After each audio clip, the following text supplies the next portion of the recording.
Americans use these phrasal verbs every day. Do you? Part 6. Do you know the 5 ways that Americans use the phrasal verb set up in English? Well, I'm going to go through all 5 of these uses with you, and make sure to stay until the end because I will start off with the more common uses and we will get more advanced as we move along. Set up meaning number 1. This is to arrange or organize something.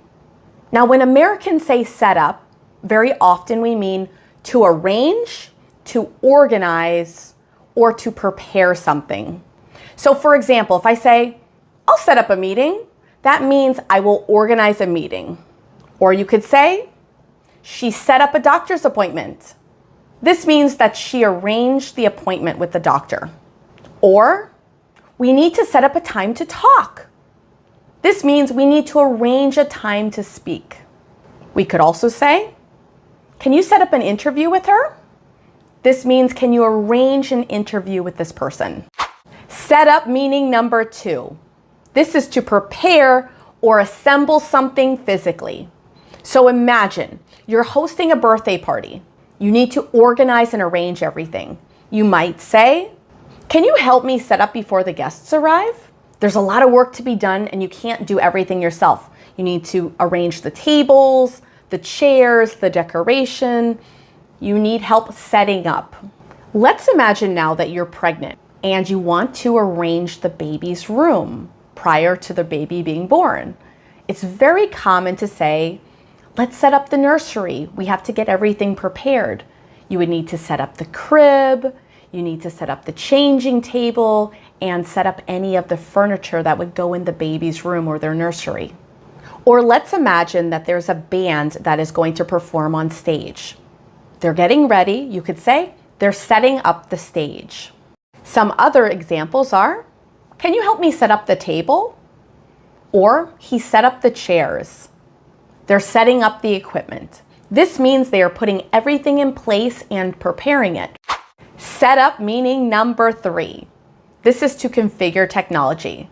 We're essentially preparing something electronically so it works. So a real life example, I could say, I just bought a new iPhone.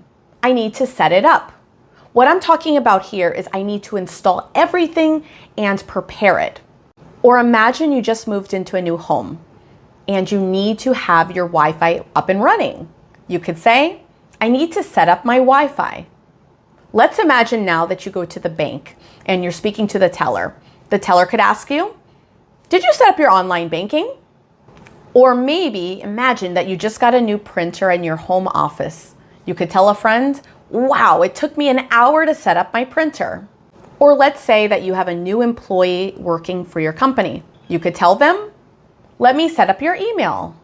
Set up meaning number 4. This is to arrange a date. When Americans say, I'll set you up, it very often means I will introduce you to someone romantically. For example, we could say, my friend set me up with her cousin. That means she arranged a date between us. Another example, I think you'd like my coworker. I should set you up. That means I should introduce the two of you so you can date. Let's imagine that you have a friend that is always trying to set you up on dates with people they think that you would like. You could say, stop trying to set me up. None of this is working out. Set up meaning number 5.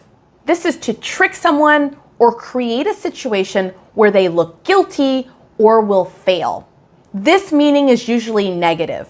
If someone says, he set me up, it could mean he tricked me, he made me look guilty, or he created a trap.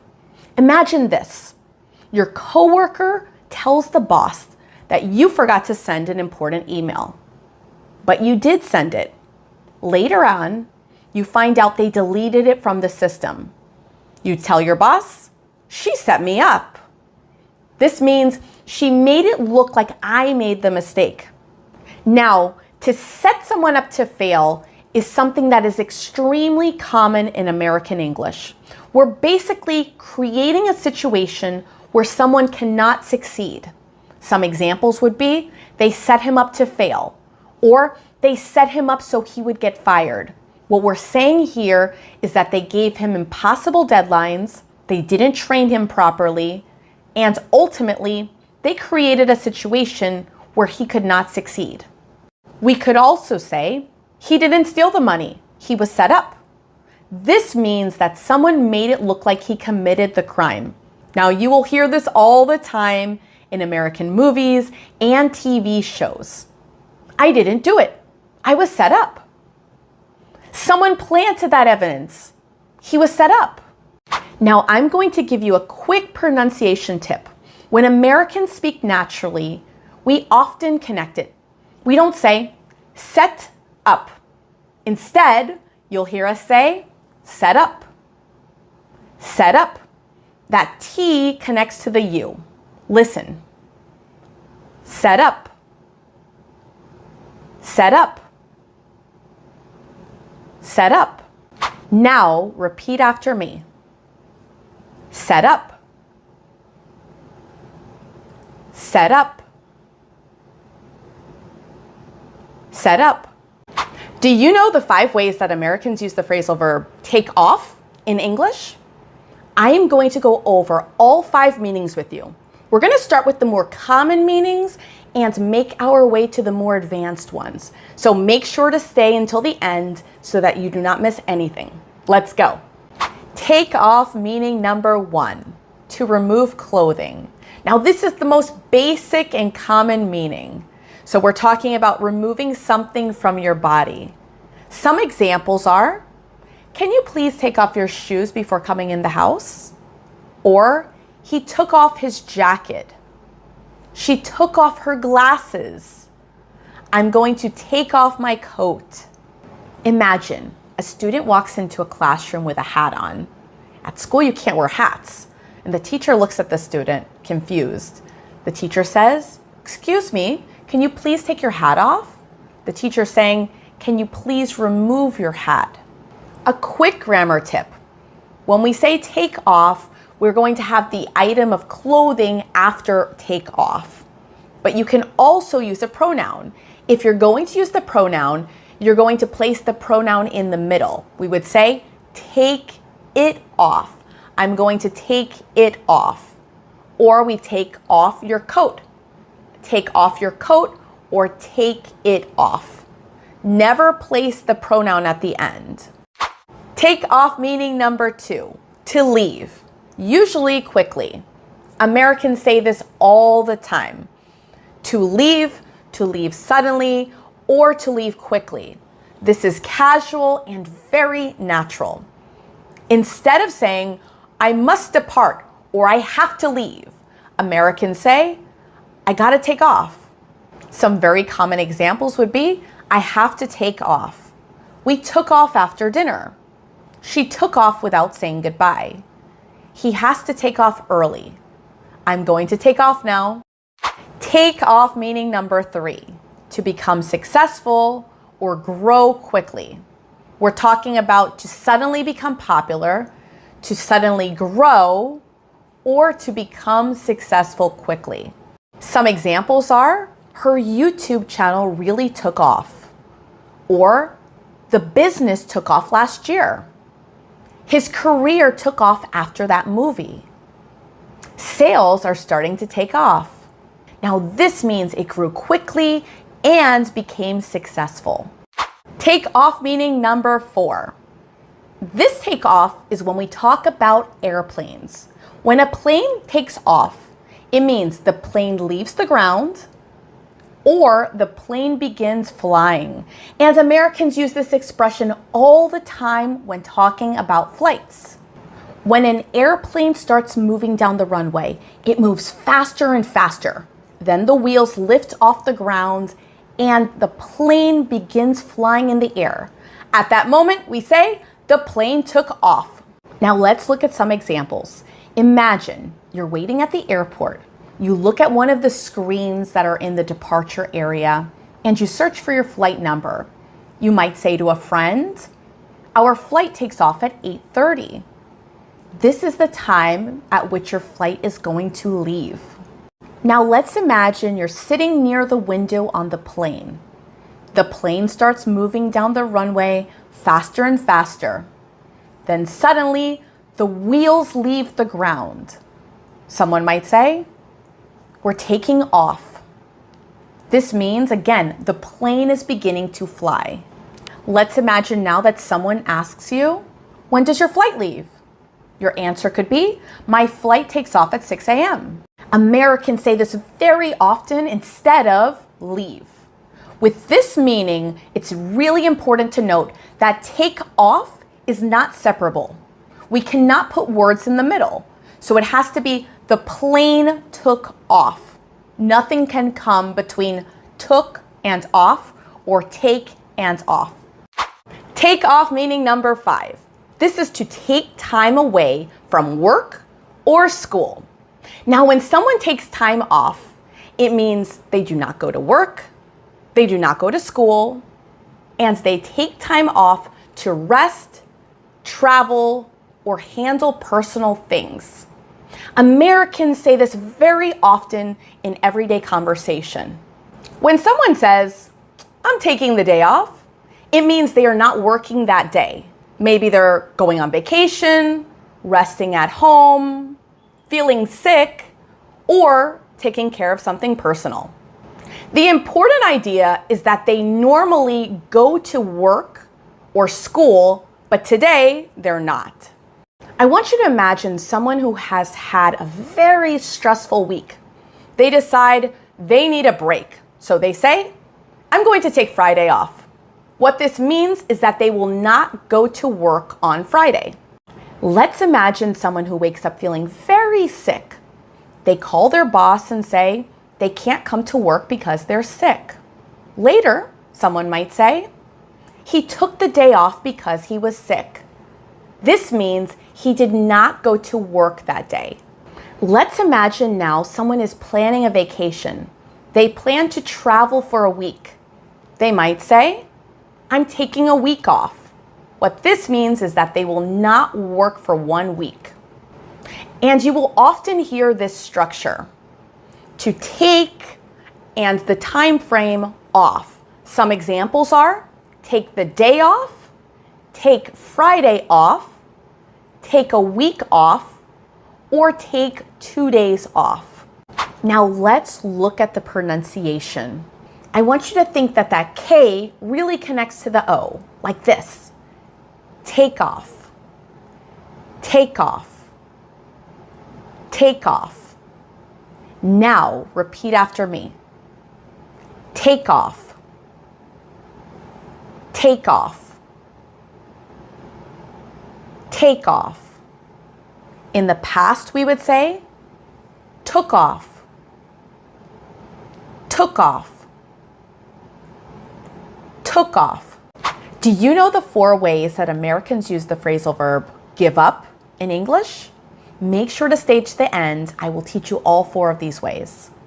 Give up meaning number 1, to stop trying. This is the most common meaning. This means to quit trying or to stop making an effort. Imagine you're working on math homework with your child. It's really difficult, but they're almost there. You could say, don't give up, you almost have it. Or maybe you just finished a race and it was really difficult. Your friend asked you how it went. You say, I almost gave up, but I finished. Some other examples are, don't give up, or I almost gave up. She gave up after 2 attempts. Or he wanted to give up, but he kept going. We can't give up now. Give up meaning number 2, to quit a habit. We also use this when we give up doing something permanently. This is very common with smoking, sugar, coffee, social media, and junk food. So a quick story for you. In my last pregnancy, I found out that I had gestational diabetes, and my doctor gave me a new diet, and one of the things that he recommended to me was to stop consuming sugar, which means no more putting sugar in my coffee in the morning. Oftentimes, when I sit with friends to have a cup of coffee, they'll still be surprised that I don't put sugar in it. and I tell them, no, I gave up putting sugar in my coffee when I was pregnant last time. This is very common to say in American English. Here's a quick important grammar pattern that I want you to pay attention to. We're going to say give up and then have a noun. So you could give up sugar, give up smoking, give up coffee. Some other examples are, he gave up smoking, or she's trying to give up drinking soda. I'm giving up fast food. They gave up drinking. Give up meaning number 3. I give up. This is an expression of frustration. This is something Americans say when they're frustrated. You're trying to solve a problem. You can't do it. You say, I give up. It means I quit and I am done trying. Give up meaning number 4. This is to give up on someone or give up on something. This means to stop believing in them. Some examples are, don't give up on me, or I'll never give up on you. She gave up on the relationship. He gave up on the dream. The teacher didn't give up on the student. This one is emotional. Now let's work on the pronunciation. You're not really going to hear give up. Instead, you're going to hear that V connecting to the U like this. Give up. Give up. Give up. Now repeat after me. Give up. Give up. Give up. In the past, we would say, gave up. Gave up. Gave up. Do you know the 6 ways that Americans use the phrasal verb get back in English? Today, I will be going through all 6 meanings with you. We'll start with the more common meanings and work our way to the more advanced ones. So stay tuned until the end. Let's go.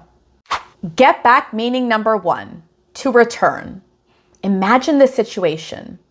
You went on a vacation for a few days. You traveled, relaxed, and enjoyed the beach. Then Monday comes and you return home. Your friend calls and asks, so, when did you get back? You answer, we got back late last night. Or you might just say, I got back from Miami. In this situation, get back simply means to return to where you normally live. Some other ways that you will hear Americans use get back in English are, I just got back from work. She got back from Europe yesterday. We got back really late. Get back meaning number 2, to respond later. Imagine you're at work and a coworker asks you a question. They say, do you know how much the project will cost? But you don't have the information yet. So you say, let me check the numbers and I'll get back to you. That means I will give you the answer later. This is extremely common in business, in emails, on phone calls, and in professional conversations. Some other examples are, I'll get back to you tomorrow. Or, let me get back to you after the meeting. She'll get back to you soon. Get back meaning number 3, to move away or step back. Imagine there's an accident on the street. People start gathering around to see what happened. The police arrive and say, everyone get back. They want people to move away so emergency workers can do their job. Or imagine children playing too close to the road. A parent might say, hey, get back from the street. In this situation, get back means move away, step back, or create space. Some other examples are, get back from the door. Everyone get back. Please get back from the edge. Get back meaning number 4, to recover something. I want you to imagine that you lend your friend $100. A few weeks later, they finally return the money to you. You might say, good, I finally got my money back. Or imagine you lost your phone and someone finds it and returns it to you. You could say, I'm so relieved. I got my phone back. In these situations, Get back means to receive something again or to recover something that was lost, taken, or borrowed. Get back meaning number 5, to take revenge. Now imagine someone at work lies about you. Because of that lie, you get in trouble with your boss. Later, you find out who did it. You might say, I'm going to get back at him. In this situation, get back at someone means to take revenge or to punish someone who hurt you. Some more examples are, he wants to get back at his coworker, or she got back at him for cheating. They got back at the team that beat them. I'll get back at him someday. He's trying to get back at his boss.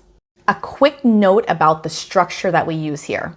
We say get back at, and then we have a person. So we could say get back at him or get back at her.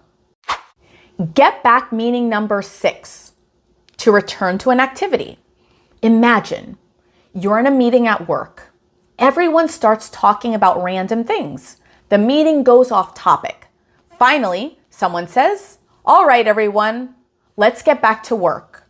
Or a teacher might say, okay, class, let's get back to the lesson. In this situation, get back means to return to what you were doing.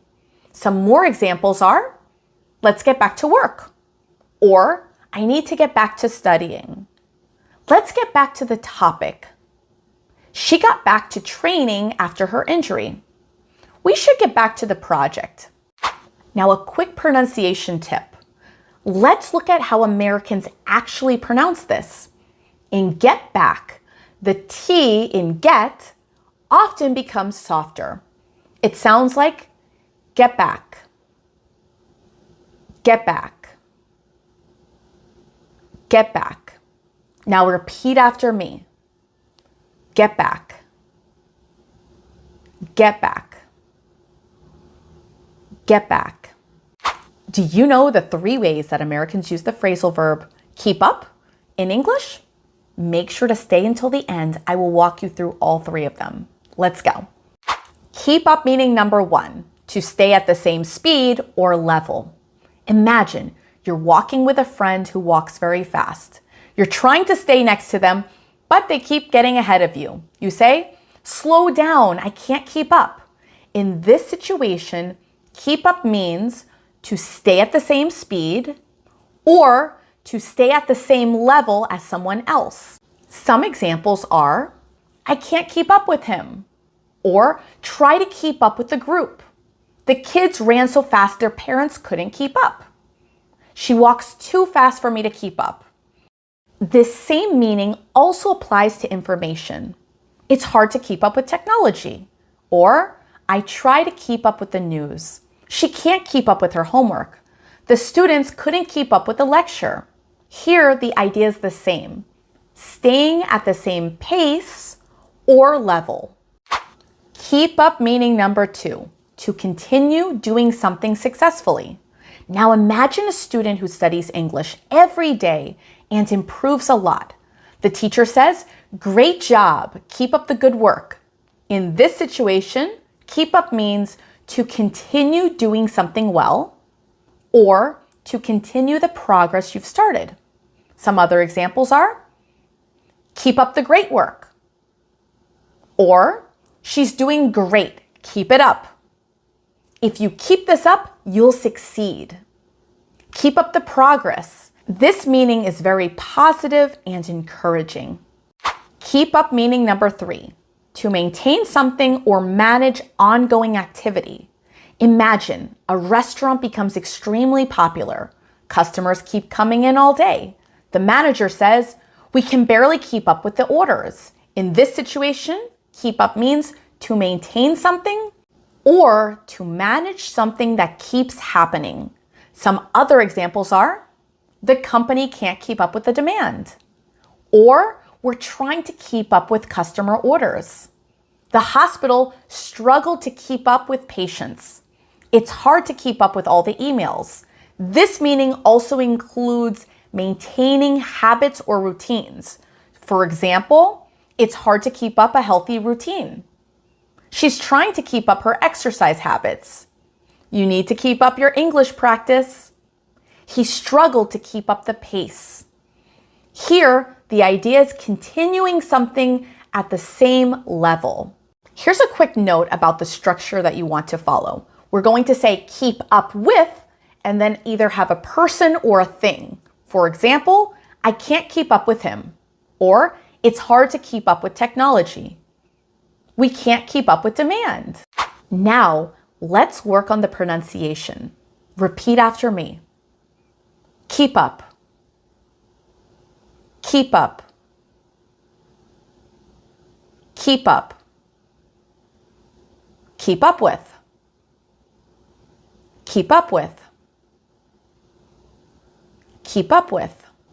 Now, if you haven't seen parts 1 through 5, make sure to take a look in the description below where I have included the links for you.